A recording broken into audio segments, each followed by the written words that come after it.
పలాష్ గారు నమస్తే అండి.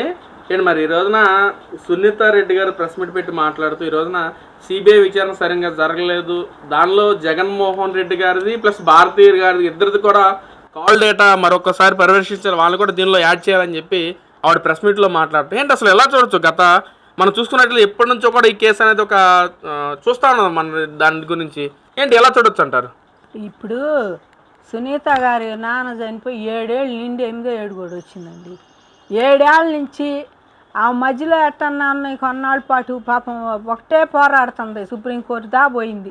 మరి ఇక్కడ వద్దంటే ప్రతిపక్షంలో ఉన్నప్పుడేమో చంద్రబాబు చేశాడు ఈ పనులన్నీ, వాళ్ళు చేశారని తెలుగుదేశం వాళ్ళ మీద నెట్టి సిబిఐ ఎంక్వైరీ కావాల్సిందే అని మొత్తుకున్నాడు ఎవరు, మన జగన్మోహన్ రెడ్డి గారు. ఇప్పుడేమో అసలు ఆయన అధికారంలోకి వచ్చాక కనీసం ఆ ఊసు కూడా లేదు. చెల్లెలకి మరి అమ్మాయి న్యాయం చేద్దామే, మా బాబాయికి అని వాళ్ళ బాబాయే కదా సొంత బాబాయ్, న్యాయం చేద్దామని లేదు, ఆ ఊసు లేదు. మేల్కొండ కూర్చున్నాడు, 5 ఏళ్ళు గడిచిపోయినాయి. ఆవిడ ఇక్కడ ఈ కోర్టులో నాకు నమ్మకం లేదని చెప్పి ఇక్కడ హైకోర్టులో ఆవిడ పోయి వాళ్ళ అన్న ముఖ్యమంత్రిగా ఉంటే ఇక్కడ నాకు నమ్మకం లేదని తెలంగాణ కోర్టులో కేసు అక్కడ నడిపించింది ఆవిడ. అక్కడికి ఇవ్వాలని అడిగింది వాళ్ళని ఏ కోర్టు కావాలంటే. అలాంటిది పాపం ఒక ఆడపిల్ల అయ్యుండి ఆ అమ్మాయిని ఇన్ని బాధలు పెడుతున్నారని వాళ్ళ నాన్న చచ్చిపోయింది ఎవరంటే నిజంగా అంతటి వివేకానంద రెడ్డి లాంటి వాడే చనిపోతే ఇంతవరకు తేలలేదంటే సామాన్య మానవులకి ఎట్టుందండి జనంలో. అసలు రాష్ట్రంలో న్యాయం ఉందా లేదని ఎవడైనా అనుకుంటాడు. రాజ్యాంగబద్ధంగా అసలు జరుగుతుంది ఈ కేసు దర్యాప్తు, అది ఒకటి మర్యాదగా చెప్పాలి. ఎవరైనా సరే వాళ్ళైనా వీళ్ళైనా ఎవరైనా సిబిఐ దర్యాప్తు అసలు చేస్తున్నారా కరెక్ట్గా? దర్యాప్తు చేసినప్పుడు సిబిఐ వాళ్ళు వచ్చి మరి అవినాష్ రెడ్డి గారిని ఊరికే ఆయన్ని తీసుకెళ్తానికి మరి ఏదో ఊరికి అడగటానికి ఫార్మాలిటీగా మేము తీసుకెళ్ళి మళ్ళీ పంపిస్తామమ్మా అని చెబితే కూడా ఆయన్ని పంపించలేకపోయారు. కడపలో ఎంతమంది ఆయన ఎదురు కూర్చొని ఊర్లు జనాన్ని కూర్చోబెట్టి ఆయన బానిపోయారు.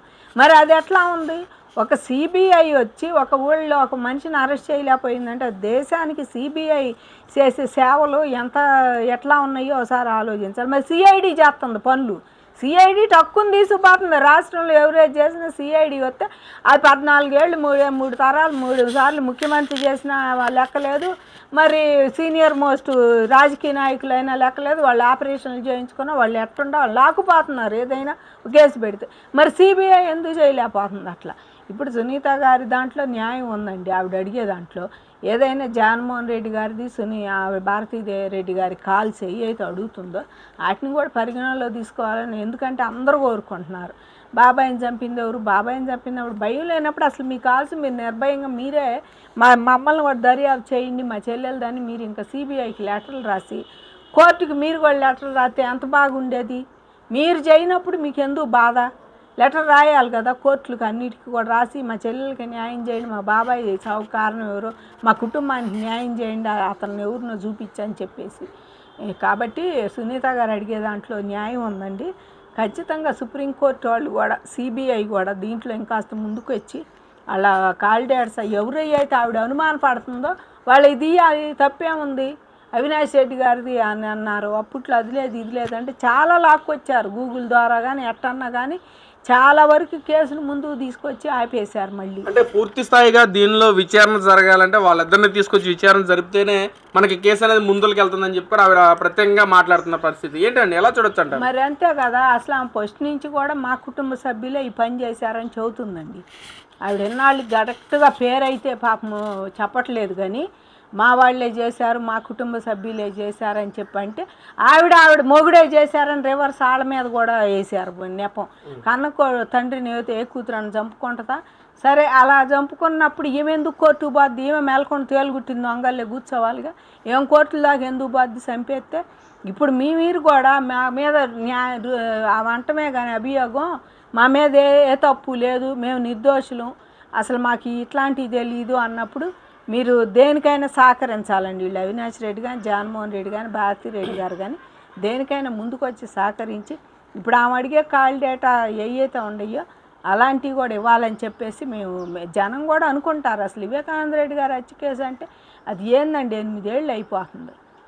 ఏంది అసలు అది ఎవరో దానికి ఎవరో దస్తగిరి అన్నారు, వాళ్ళు అన్నారు, మధ్యలో సిఐని సస్పెండ్ చేశారు, వాళ్ళని ఉత్తాళ్ళందరినీ సస్పెండ్ చేసి బలిపోసులు వీళ్ళంతా నిజం మాట్లాడి వీళ్ళంతా బలి పశువులు. అసలు మరి ఆ పశువు పెద్ద తలకాయ ఎవరో తీసుకొచ్చి అరెస్ట్ చేయాల్సిన బాధ్యత లేదా సిబిఐకి? ఖచ్చితంగా సిబిఐ కూడా ఇంకొంచెం ముందుకెళ్ళి వాళ్ళ కాల్ డేటాస్ కానీ వెయ్యని ఇప్పుడు ఈవిడ ఏదైతే అడిగింది సునీత గారు అలాంటివన్నీ అది న్యాయమైన కోరికలేనండి. ఏముంది కాదంటే వదిలేస్తారు. ఇప్పుడు లేదు మా తప్పు లేదు అందులో ఏమీ రాసలేదంటే జగన్మోహన్ రెడ్డి గారు ఏమీ చేయలేదు, భారతిరెడ్డి గారు అసలు వాళ్ళదేం లేదు దాంట్లో పాత్ర అంటే కాలు ఇని వదిలేస్తారు. ఏముంది అక్కడ? కాకపోతే అసలు ఇవటల్లో ఏం అడిగేదాకా ఇవ్వకుండా ఏమన్నదాకా ఉంచుకోవటం కూడా తప్పు. అసలు ఎన్నాళ్ళు సుప్రీంకోర్టు పోయినాక కూడా ఎన్నాళ్ళు ఈ కేసు ఇట్లా లాగటం కూడా మరి ఏమనాలో? దేశంలోని అత్యున్నత న్యాయస్థానం మరి దాన్ని కూడా మరి మేము ఎంతటి వాళ్ళమండి? రాజ్యాంగం కరెక్ట్గా నడిస్తే అసలు ఎప్పుడో ఆయన హత్య కేసు ఒకటి మరి ఇంకో అసలు ఎవరు అయినా వీళ్ళు హత్యలు జరిగారు అంటే వాళ్ళ జైళ్ళు మళ్ళీ బయటికి రావటం తిరగటం ఇవే సరిపోతున్నాయి కానీ అంతకుడిని పట్టుకొని శిక్ష పడింది అయితే కనపట్టలేదండి అక్కడ.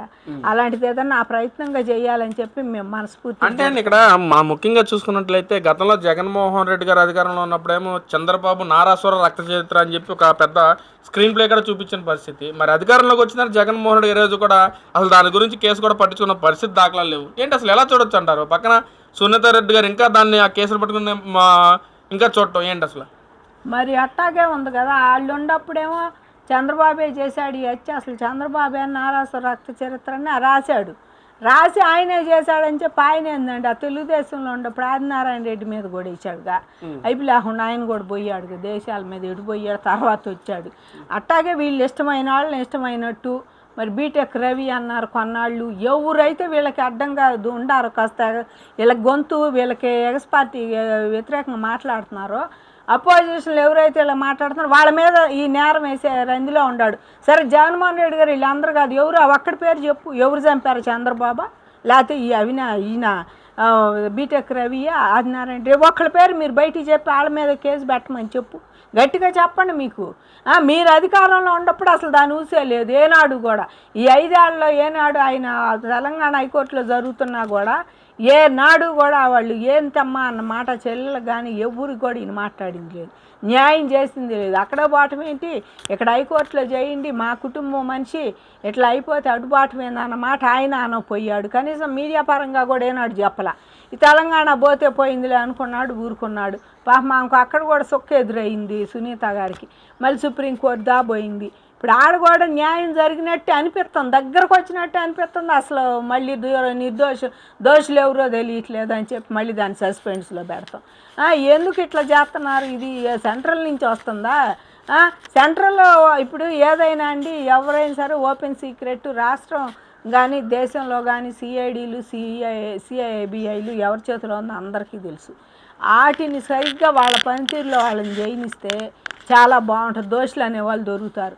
అంతేగాని వాళ్ళ కోసం వీళ్ళ కోసం అట్టి పెట్టి చూద్దాం లేని దాన్ని 100 మలుపులు తిప్పితే ఎక్కడ ఎన్ని కేసులు పెండింగ్లో ఉండాలి సుప్రీంకోర్టులో? ఇంకా పైపెచ్చు జనం మీద సుప్రీంకోర్టులో అన్ని కేసులు ఉండే, హైకోర్టులో ఇన్ని కేసులు పెండింగ్లో ఉండే రాష్ట్రాల్లో అని చెప్పి మీరే చెబుతుండ్రి. ఇట్లా చేస్తే పెండింగ్లో ఉండక ఏం చేస్తే ఏ కేసు అయినా ఇది కేసు అసలు ఎప్పుడో తేల్చాల్సిన కేసు ఇన్ని సంవత్సరాలు 8 ఏళ్ళు మీరు అంతకుండా పట్టుకోలేకపోయారంటే ఏంది అది దాని అర్థం? కళ్ళకు కట్టినట్టు అసలు వాళ్ళు సాక్ష్యాలు కూడా చెబుతున్నారు పక్కన వాళ్ళు. కనీసం మరి ఇంట్రాగేషన్ కూడా కాదు, ఊరికే ఫార్మాలిటీగా తీసుకొస్తాడానికి కూడా అవినాష్ రెడ్డి గారు రావటంలా. మరి ఆయన అసలు ఆయన మీద మీరు తీసుకొచ్చి అరెస్ట్ వారెంట్ తెచ్చాము అరెస్ట్ చేస్తాం అన్నా కూడా ఆయన తీసుకుపోతురి. ఇంకేం న్యాయం నిలిచేది? సునీత గారిది అయితే ఇది పాపం ఆవిడ దేవుడు ఆలకించాల్సిందండి. అమ్మరా ఆలకిచ్చేవాడే లేడు. ఎప్పటికైనా సుప్రీంకోర్టులో గెలవాలని మనస్ఫూర్తిగా అంతకుడు ఎవరన్నా కానీ అది వాళ్ళో వీళ్ళో ఎవరో అంతకుడు అని తెలిస్తే ఆమె కూడా కాస్త శాంతపడిద్ది కదా, ఎందుకు చంపారో ఏంటో అని. అదొకటి గమనించుకోవాలని మేము ప్రభుత్వాన్ని మరీ కోరుకుంటున్నాం.